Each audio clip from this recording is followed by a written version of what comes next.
नमस्कार, स्वागत करता हूं आप सभी का डिवाइन आईएएस एकेडमी के इस पोर्टल पे, जिसमें हम इंडियन हिस्ट्री को डिस्कस करेंगे। हम डिस्कस करेंगे इंडियन हिस्ट्री के उन सभी टॉपिक्स को जो यूपीएससी या स्टेट पब्लिक सर्विस कमीशन में पूछे जाते हैं, जो उनके सिलेबस का हिस्सा है। Today we are going to discuss the various topics of Indian history which are being asked in either UPSC or State Public Service Commission. शुरुआत मैं करता हूँ हिस्ट्री की इम्पोर्टेंस से। तो आप सभी जानते हैं कि हिस्ट्री यूपीएससी के सिलेबस के मेजर सब्जेक्ट्स में से एक है, जिसमें से प्रीलिम्स में और मेंस में दोनों में ही काफ़ी सारे क्वेश्चंस पूछे जाते हैं। हिस्ट्री की अच्छी नॉलेज एस्से में भी आपकी बहुत हेल्प करती है, यहाँ तक कि इंटरव्यू में भी आपके कॉन्फिडेंस को बनाए रखने के लिए हिस्ट्री की नॉलेज का होना बहुत ज़रूरी है। तो शुरुआत करूँगा मैं हिस्ट्री और उसकी इम्पोर्टेंस ना सिर्फ यूपीएससी के लिए बल्कि जीवन के हर पड़ाव के लिए भी। जहाँ तक हम इंडियंस का सवाल है, हमने हिस्ट्री को कभी सीरियसली लिया ही नहीं, या यूँ कहें कि हिस्ट्री को टेक्निकल तरीके से कभी या हिस्ट्री के अपने तरीक़ों से कभी समझने की कोशिश नहीं की। हमारे लिए हिस्ट्री सिर्फ कहानियों किस्सों में रहा। बहुत साल पहले एक राजा थे, इन्होंने ये किया, इन्होंने वो किया। ये तरीका कभी भी कारगर सिद्ध नहीं हो सकता। हाँ, एक अच्छे समाज का निर्माण करने के लिए, एक अच्छा मैसेज देने के लिए हम इस तरीके को फॉलो जरूर कर सकते हैं, लेकिन पॉलिसी फॉर्मेशन के लिए या पास्ट के हिसाब से फ्यूचर को देखते हुए फ्यूचर के लिए नीतियों के निर्माण के लिए, पॉलिसी को अच्छे से बनाने के लिए ये उतना इफेक्टिव नहीं लगता। हमने कई धार्मिक महान ग्रंथों की रचना भारत में होते हुए देखी। ऐसे ग्रंथ जो आज भी काफ़ी इम्पोर्टेंट माने जाते हैं, काफ़ी महत्वपूर्ण माने जाते हैं।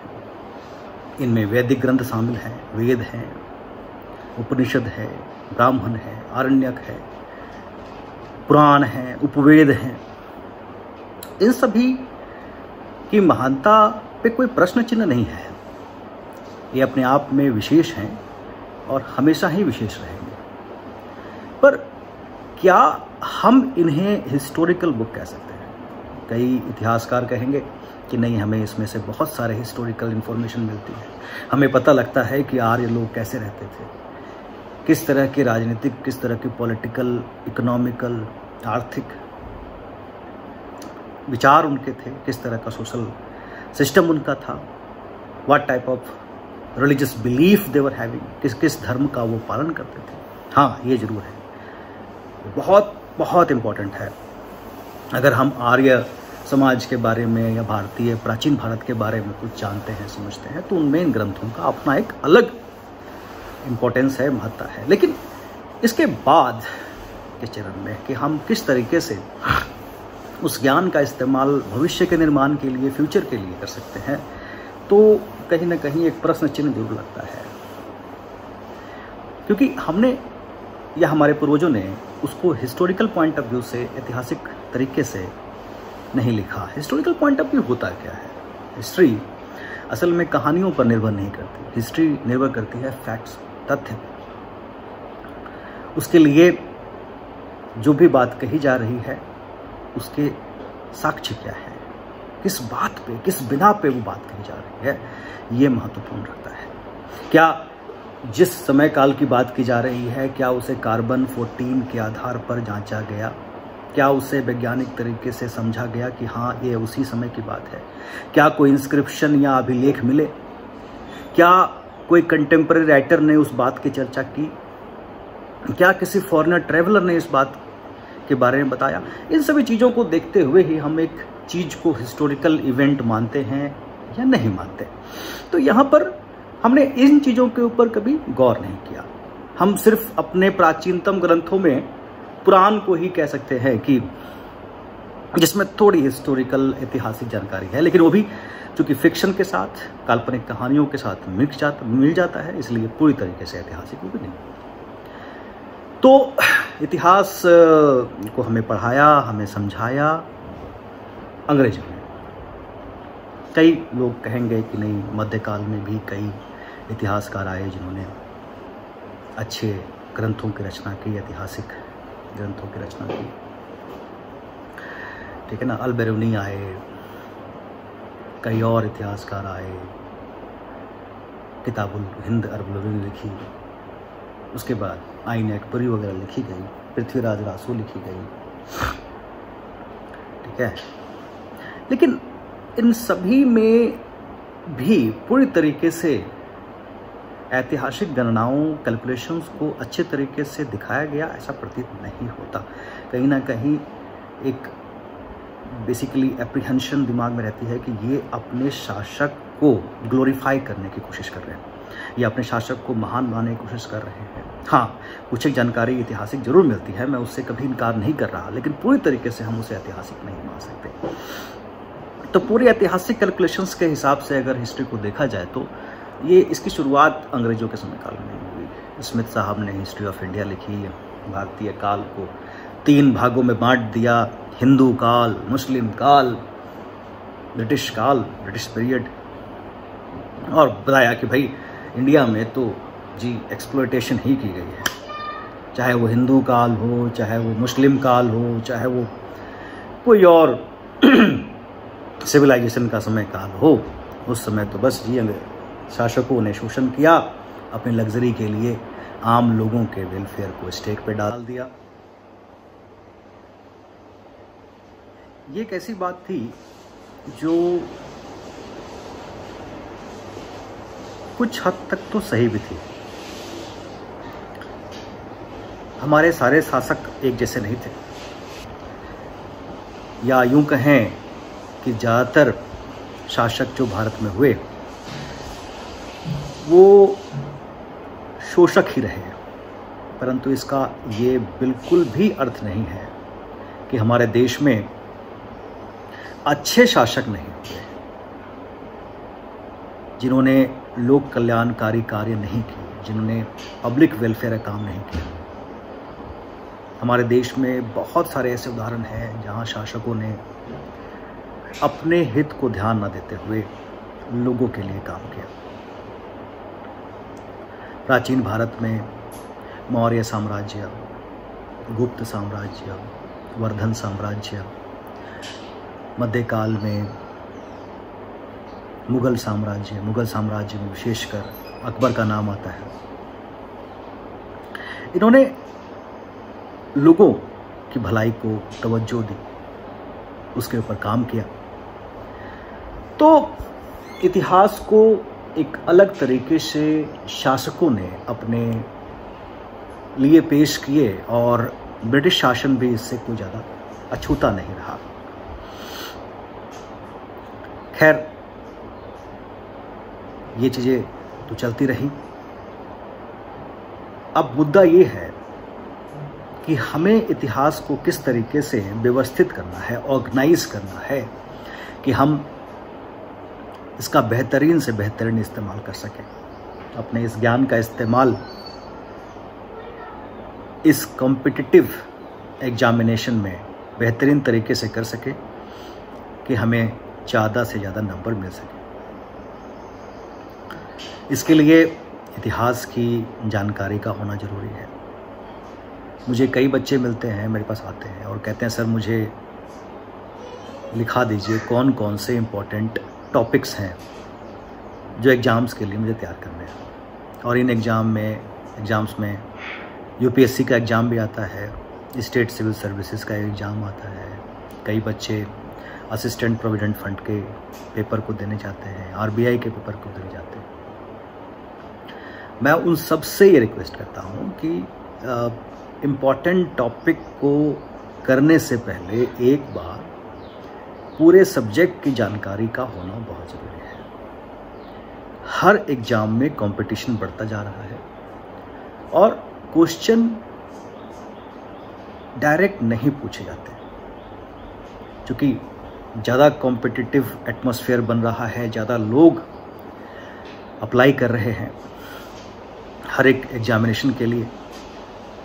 तो जाहिर सी बात है कि जो भी बॉडीज़ इन एग्जामिनेशंस को लेती है उनके सामने एक समस्या रहती है कि किस तरीके से वो सबसे बेहतरीन एस्पिरेंट्स को चुने और उन लोगों को सेवाओं के लिए आगे बढ़ाए। तो क्वेश्चंस मुश्किल होते जा रहे हैं और सिर्फ तथ्य या फैक्ट के आधार पर नहीं पूछे जाते। तो यहाँ पर हमें विषय की पूरी जानकारी अगर होगी, अगर हम उसे समझ रहे होंगे, अगर उसे महसूस कर रहे होंगे, तभी हम ज़्यादातर सवालों के जवाब दे पाएंगे। मैं अपने आने वाले लेक्चर्स में पिछले सालों में पूछे गए प्रीलिम्स और मेंस में के सवालों को डिस्कस करूंगा, आपके सामने रखूंगा और ये बताने की कोशिश भी करूंगा कि किस तरीके से आपको इन सवालों के जवाब देने हैं। खैर, अब हम यहाँ पे अपने सिलेबस को समझने का प्रयास करेंगे। तो प्राचीन भारत के इतिहास से हम शुरू करके मध्य भारत और मॉडर्न इंडिया तक जाएंगे, यानी कि एंशिएंट, मिडिवल, मॉडर्न, तीनों को यहाँ पे डिस्कस करेंगे। इन लेक्चर्स के बाद मैं आपके साथ आर्ट एंड कल्चर भी डिस्कस करूँगा और मेरी कोशिश रहेगी कि बाकी जो भी टॉपिक सिलेबस में हैं उनको भी मैं यहाँ पे डिस्कशन के लिए लेके आऊँ और आपके सामने रखूँ। तो सबसे पहले जो बात हम करते हैं वो करते हैं कि हम इतिहास के अलग अलग हिस्सों को, the various parts of history को समझें और उस हिसाब से अपने नॉलेज को बढ़ाएं।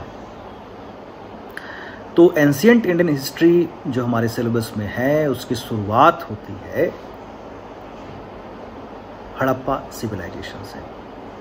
हड़प्पा सिविलाइजेशन एक ऐसी सिविलाइजेशन जिसने हम भारतीयों को भारतीय होने पर गर्व का एहसास कराया। ये आप सभी जानते हैं कि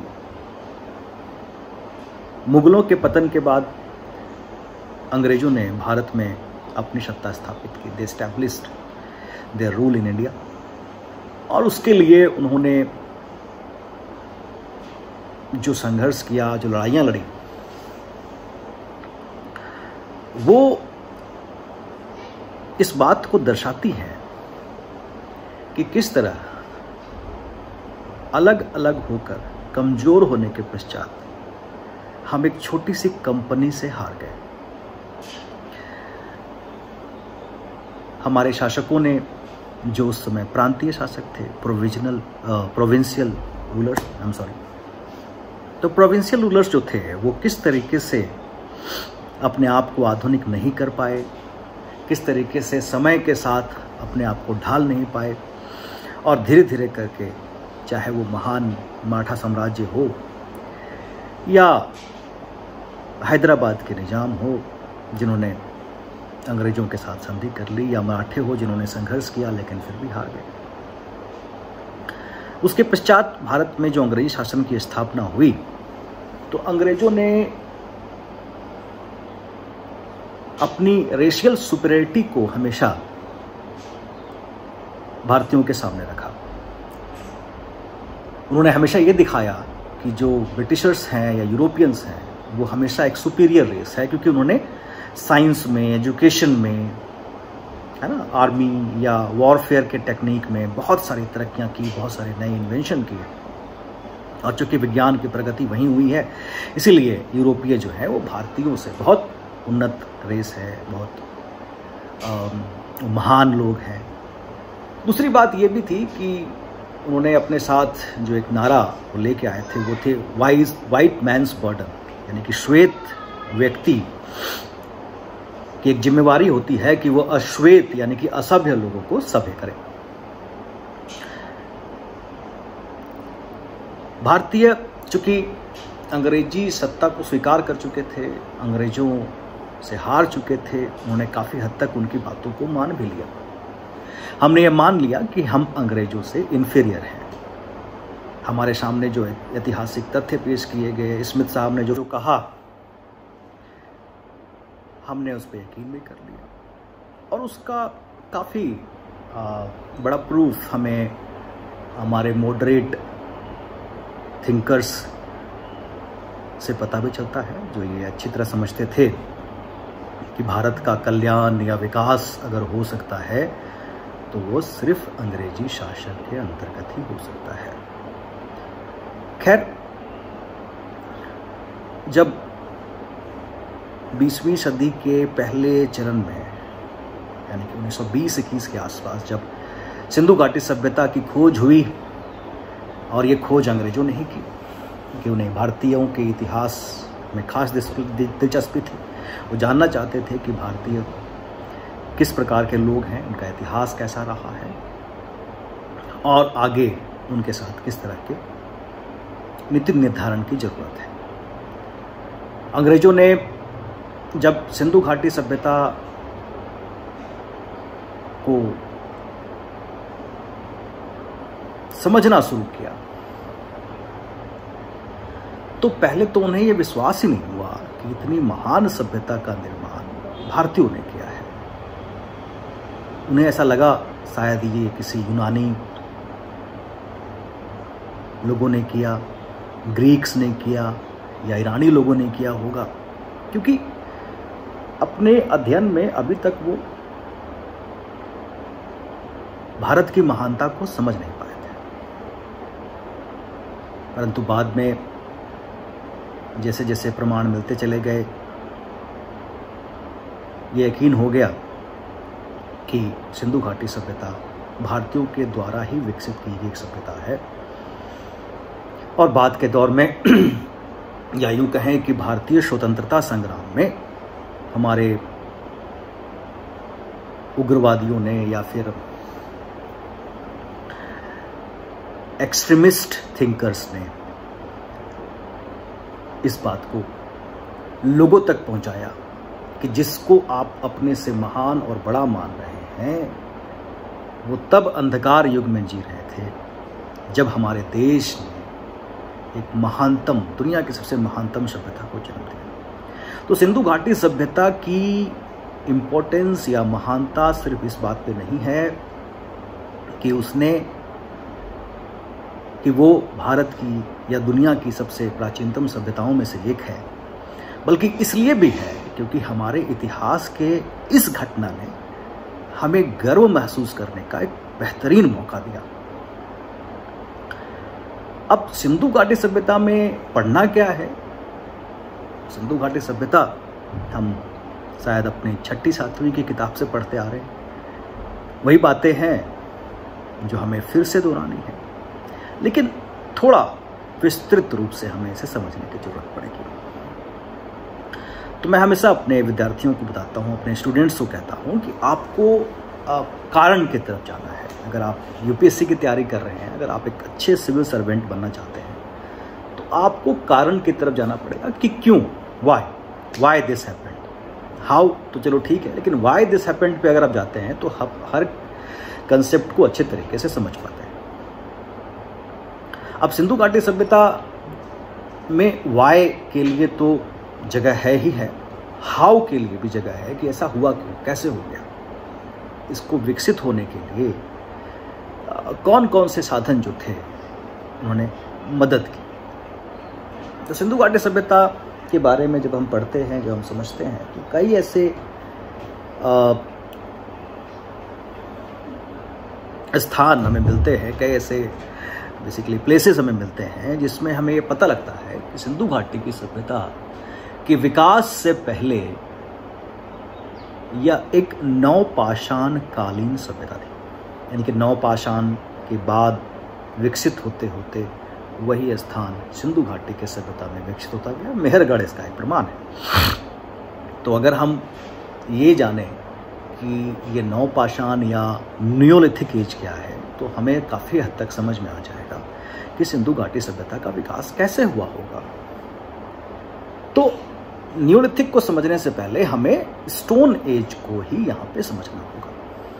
अब मान लेते हैं, चलिए भाई एक चीज आपको मैं कहता हूँ, आप सोचिए इस बार में कि आपको अफ्रीका के एक जंगल में छोड़ दिया जाए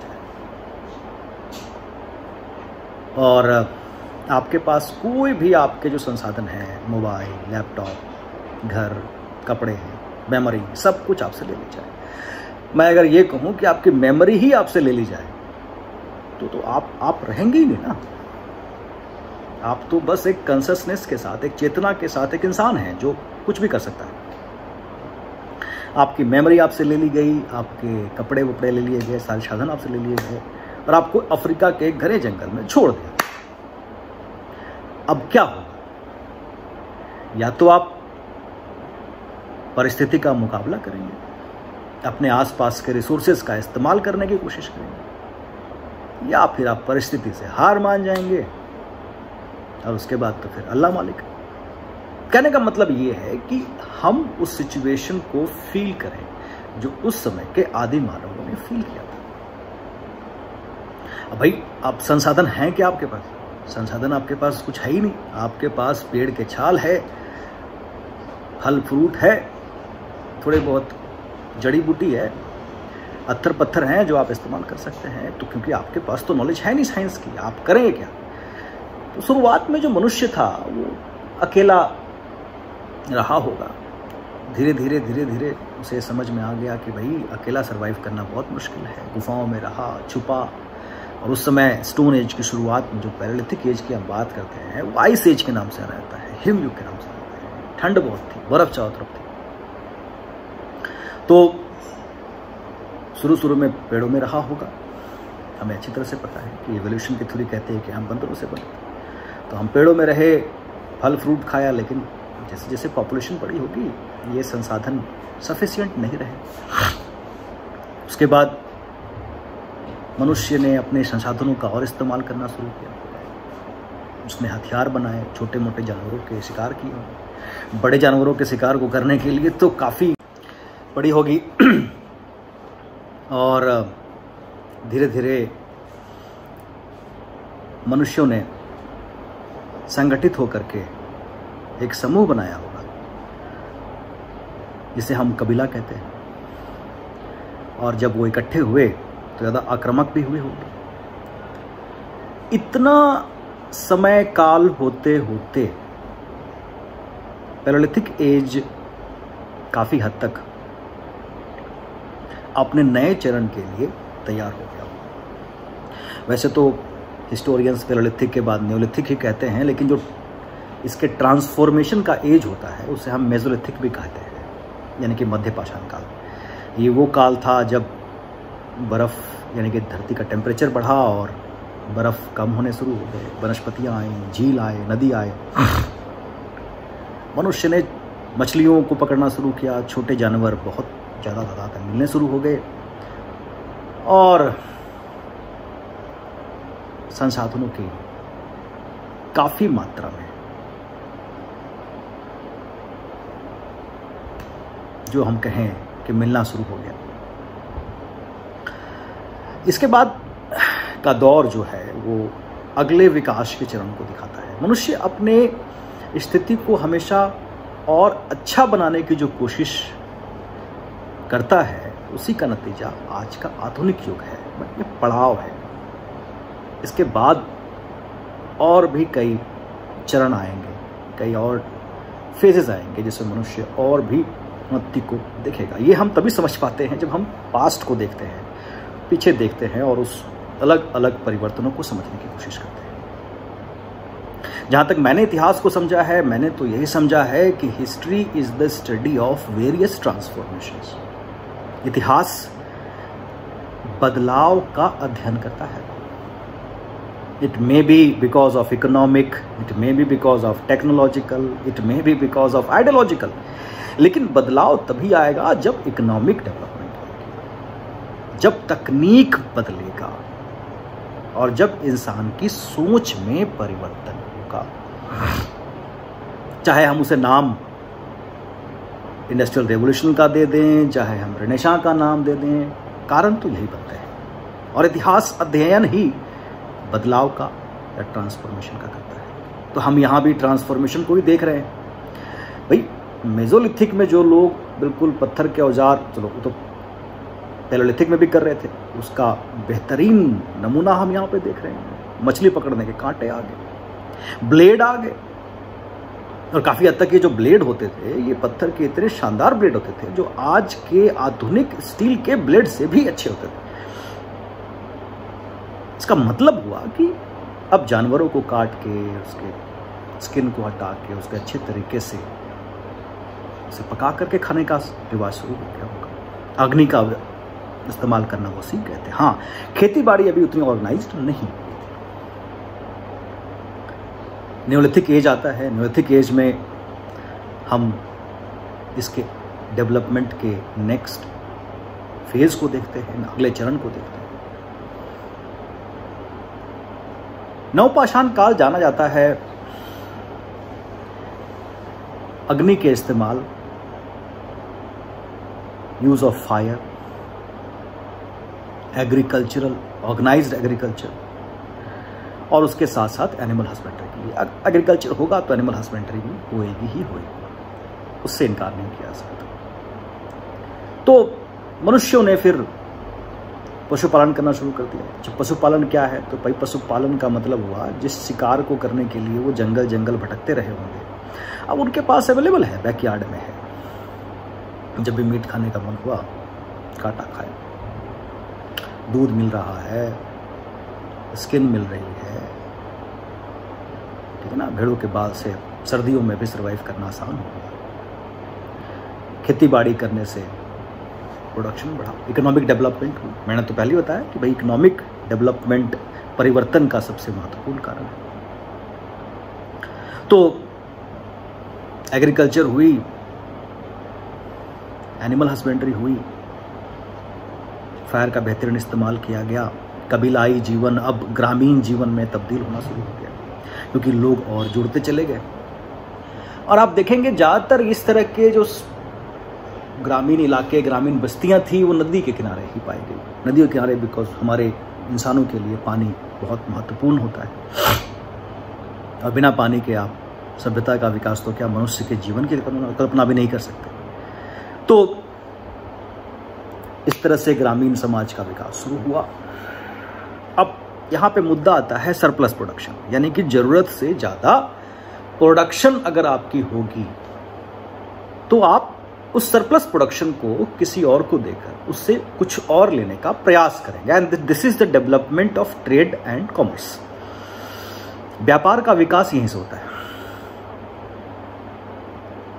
सरप्लस प्रोडक्शन हुआ एग्रीकल्चर में, एनिमल हस्बेंड्री में। लोगों ने एक चीज़ दी, उसके बदले में दूसरी चीज़ें ली। एक अनाज किसी के पास होता है, दूसरा अनाज किसी के पास हो रहा है, उसने आपस में अदला बदली कर ली। एक जानवर किसी के पास है, दूसरा जानवर किसी के पास है, अदला बदली कर ली। अब ये इसको करने के लिए ऑब्वियस है वो एक ऐसी जगह पे जाना पड़ता होगा जो सबके लिए कॉमन रहा होगा, जहाँ पहुँचना आसान हो, ट्रांसपोर्टेशन, जहाँ पे सड़कें हों, जहाँ पे नदी वदी बीच में नहीं पड़ती, या नदी पड़ती हो तो नाव से आ सकते हैं। तो ऐसी जगह में साल में 2-3 महीने के लिए कई कबीले, कई गांव वाले आकर के आपस में व्यापार किया करते हैं। ऐसे प्रमाण मिलते हैं जहाँ पे कई ऐसी बस्तियाँ मिली है जहाँ पे छोटे छोटे एरियो में मिट्टी के बाउंड्री बना करके उन्होंने उस जगह को डेवलप किया कि भाई हम 3-4 महीने के बाद यहाँ पे आएंगे, 6 महीने के बाद आएंगे, आपस में लेन देन करेंगे, and they move to their own places. तो व्यापार की शुरुआत यहाँ से हो गई, जिसको आप बार्टर सिस्टम कहते हैं, चीज़ों के बदले चीज़ों का लेन देन। ऐसे ही किसी जगह पर हो सकता है कुछ व्यापारी रहने लगे होंगे कि भाई ठीक है, आप बार बार आते हो, बेचते हो, खरीदते हो, हम अगर यहीं रह लेंगे और जिसको बेचना है उसको से खरीद लेंगे, और जिसको मतलब लेन देन का प्रक्रम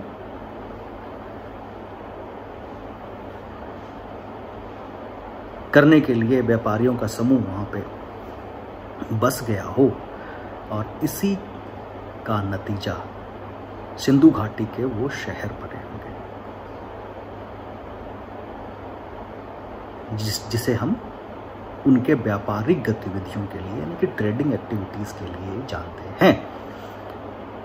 हम यह अच्छी तरह जानते हैं कि सिंधु घाटी या हड़प्पा सभ्यता के लोग व्यापार किया करते थे। तो इस तरीके से सिंधु घाटी एकदम से पनपी हुई सभ्यता नहीं थी, ये एक डेवलपमेंटल फेज का नतीजा था।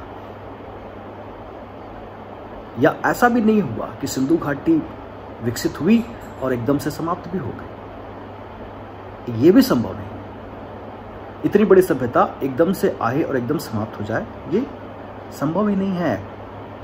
आप कितनी जगहों को समाप्त कर देंगे? जो नॉर्थ में जम्मू के मांडा से लेकर के साउथ में दैमाबाद, वेस्ट में सुतकादन जोड़ से लेकर के ईस्ट में आलमगीरपुर तक फैला हुआ है, उसकी कितनी शहरों को आप खत्म कर देंगे? ये संभव नहीं था। तो इस तरीके से सिंधु घाटी सभ्यता का विकास हुआ। सिंधु घाटी सभ्यता 3000 से लेकर के आप मान के चलें 1750 तक के काल तक विकसित अवस्था में रही और फिर इसका पतन प्रारंभ हो गया। पतन क्यों हुआ, कैसे हुआ, क्या नहीं हुआ, इसको हम आगे के क्लासेस में डिस्कस करेंगे। फिलहाल हम आगे बढ़ते हैं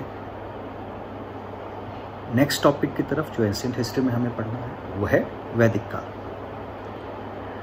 वैदिक काल जिसे आर्य सभ्यता भी कहा जाता है, इसको 2 हिस्सों में बांटा गया है, वैदिक काल और उत्तर वैदिक काल।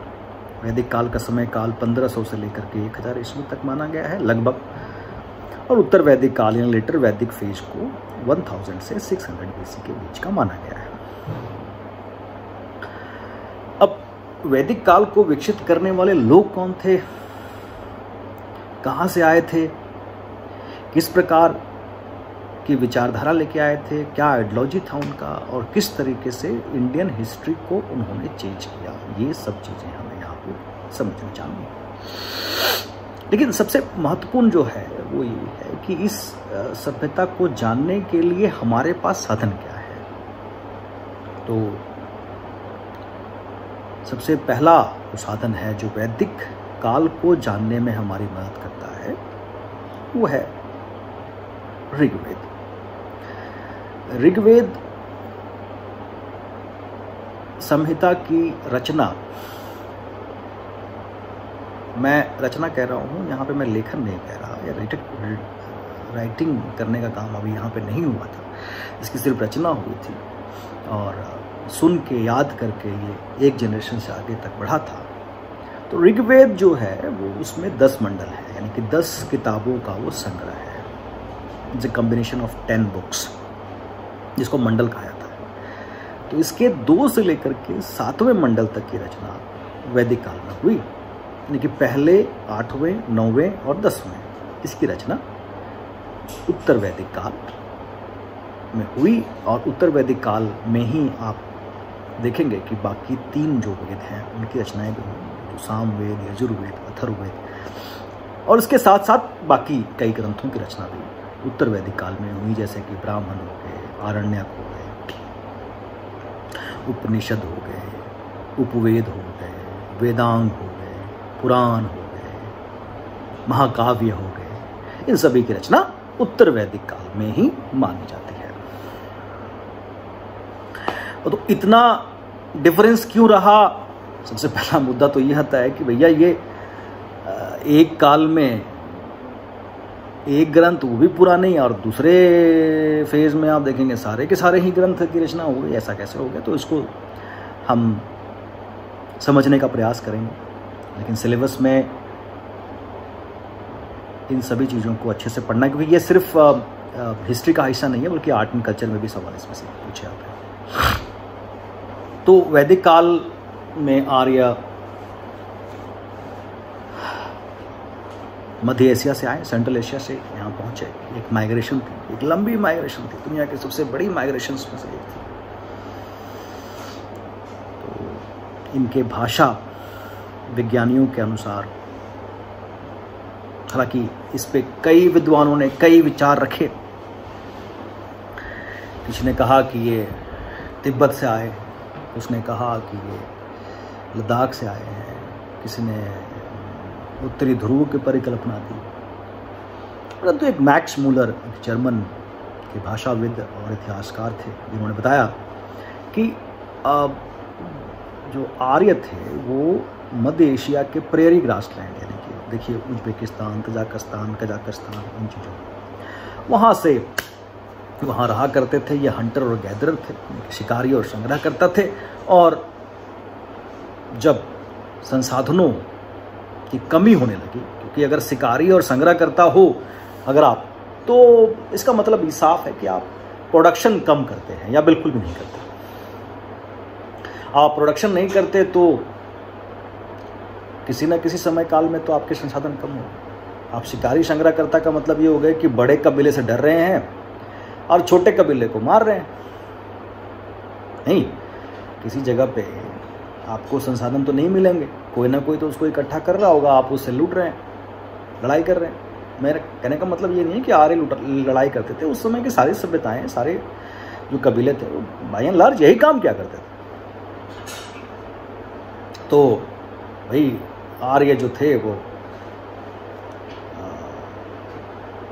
हंटर और गैदरर थे।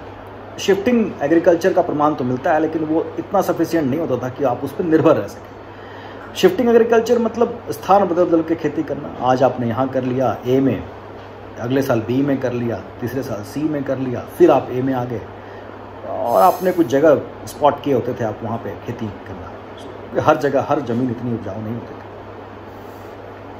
तो इस तरीके से जब उनकी जनसंख्या बढ़ने लगी तो कहते हैं कि आर्यन माइग्रेशन जो है वो दो पार्ट में हुआ। एक माइग्रेशन यूरोप की तरफ चले गए, एक माइग्रेशन जो है ये पूरा का पूरा ईरान, इराक, अरबिया होते हुए ये सप्त सिंधु प्रदेश पहुँचे। सप्त सिंधु प्रदेश कौन सा है भाई? तो सप्त सिंधु प्रदेश जो है वो अफगानिस्तान, अभी प्रेजेंटली पाकिस्तान और नॉर्थ वेस्ट जो है हमारा भारत का हिस्सा उसमें आता है। वेस्टर्न यूपी तक का हिस्सा उसमें आता है।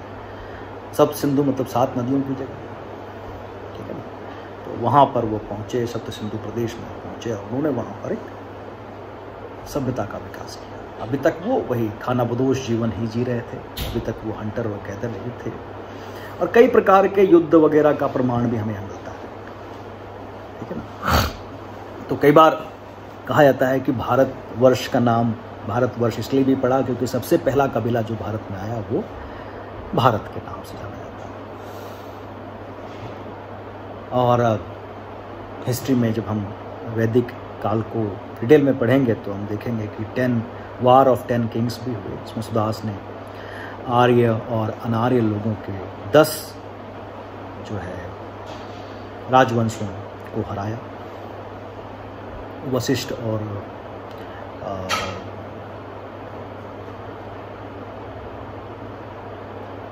वशिष्ठ जो उनके राजगुरु थे, उनके नेतृत्व में, उनके शागिर्दगी में उन्होंने ये कार्य को अंजाम दिया। विश्वामित्र के घमंड को तोड़ा। तो खैर ये सभी चर्चाएं तो बाद में होंगी, लेकिन फिलहाल अभी हमें समझना है कि इसके बाद क्या हुआ। तो उसके बाद धीरे धीरे, जैसे कि जवाहरलाल नेहरू अपने किताब में लिखते हैं कि ये जो माइग्रेशन था वो एकदम से नहीं हुआ। बैलगाड़ियों में, घोड़ों में, पैदल, ये कबीले के कबीले, कुनबे के कुनबे कई 100 सालों तक चलते रहे। अब इनको भारत में आने से रोक पाना लगभग असंभव हो गया। यहाँ पे जो ट्राइबल लोग थे, जो भारत के जो इनहेबिटेंट्स थे, जो लोग थे, उनके लिए उनको रोक पाना इनके बस की बात नहीं थी। तो हो सकता है कि वो माइग्रेट करके साउथ की तरफ चले गए होंगे और जो बच गए होंगे उन्होंने या तो इनसे संधि कर ली होगी या आर्यों से हार करके उनके वो दास बन गए होंगे। तो आर्य अब मध्य भारत में पहुँचे और मध्य भारत में ये उपजाऊ जमीन ने उनका स्वागत किया। अब इसको यूँ कहें कि जिस चीज़ के लिए वो भटक रहे थे, जिस चीज़ के संसाधनों के लिए वो भटक रहे थे, वो सभी संसाधन उनको इस उपजाऊ जमीन ने दे दी। अब वो सिर्फ हंटर गैदरर नहीं रहे, वो प्रोड्यूसर बन गए। अब उत्पादन करना शुरू कर दिया और जब उन्होंने उत्पादन करना शुरू कर दिया, उनकी आर्थिक स्थिति में जो बदलाव हुए, इसी बदलाव ने एक नए युग को जन्म दिया, इसको हम उत्तर वैदिक युग के नाम से जानते हैं। और यही वो समय था जब उत्पादन इतनी अच्छी थी तो उन्हें समय काफ़ी मिला। समय काफ़ी मिला तो दार्शनिक ज्ञान भी खुला, और दार्शनिक ज्ञान जब खुला तो अलग अलग ग्रंथों की रचनाएं भी होनी शुरू हो गई। इसीलिए हमारे पास उत्तर वैदिक काल के प्रमाण के लिए कई सारे पुस्तकें मौजूद हैं, लेकिन वैदिक काल में हमारे पास सिर्फ ऋग्वेद के कुछ मंडल ही हैं। इससे आगे की चर्चा मैं अपने अगले लेक्चर में करूँगा। तब तक के लिए मुझे आज्ञा दीजिए, और मैं यकीन करता हूँ कि आप अपनी पढ़ाई इस लॉकडाउन पीरियड में भी करते रहेंगे, पूरी मेहनत करेंगे। अपने कुछ लेक्चर्स को यहाँ अपलोड करने के बाद आप लोगों के डाउट को लेने के लिए मैं आपके साथ ऑनलाइन भी जरूर जुड़ूंगा। मेरा प्रयास बिल्कुल साफ है। मैं चाहता हूँ कि आप इतिहास को उसी तरीके से समझें जैसा ये आपको समझाना चाहता है, उस तरीके से नहीं कि बस ये इंपॉर्टेंट पॉइंट हैं, इनको पढ़ लो, इनको रट्टा मार लो। इससे पर्पस सॉल्व नहीं होगा। तो मैं आप सबसे गुजारिश करता हूँ कि आप अगले लेक्चर को भी सुनें, और धीरे धीरे मैं सभी टॉपिक के ऊपर अपने व्याख्यान को, डिस्कशन को आगे बढ़ाऊँगा। अभी सिलेबस एंशिएंट हिस्ट्री का पूरा नहीं हुआ है, अभी बहुत सारे टॉपिक रहते हैं जो मैं डिस्कस करूँगा, और सिलेबस को ख़त्म करने के बाद फिर मैं एक एक टॉपिक को डिटेल में आपके साथ डिस्कस करूँगा, ताकि आपकी कोई भी समस्या एग्ज़ाम से रिलेटेड बची ना रहे। नमस्कार।